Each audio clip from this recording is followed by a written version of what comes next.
So with TILOS, we're now going to create some activities, and we could import these from Excel, Asta Power Project, Primavera or Microsoft Projects.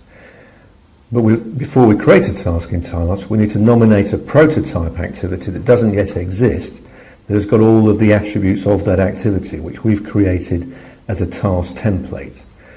So we can select that from the Explorer, or if that's not visible, we can select it when we click on this button to insert a task by drawing. So we can select which task template we're going to base this new activity upon, and that's going to give it a line, style, or shape and colour. So we then place the cursor where we want the activity to start, hold down the mouse button and drag along. And as we do so, we're creating an activity whose details have been shown at the top on the toolbar. So I'm aiming to create this an activity that's 4 to 5 days long. When I let go, it's got the blue editing handles that we saw before, so we can change that in either dimension. As you see, it goes across a holiday. The duration is affected correctly. So we've created a new activity that's been given this line, style and colour that we can affect, but this is the default from our library.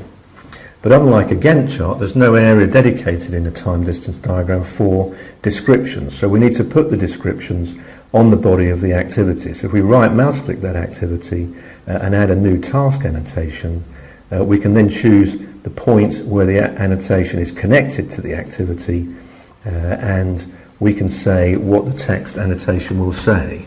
We can type anything, but if we press the F8 function key, we get a list of information that we can embed in this annotation. So if I choose the name of the activity, that will be displayed, and I could say starts on F8, and we can choose the system to show us a date that will be updated as we change the activities. So we've created a new annotation on screen. It's got the blue editing handles around it.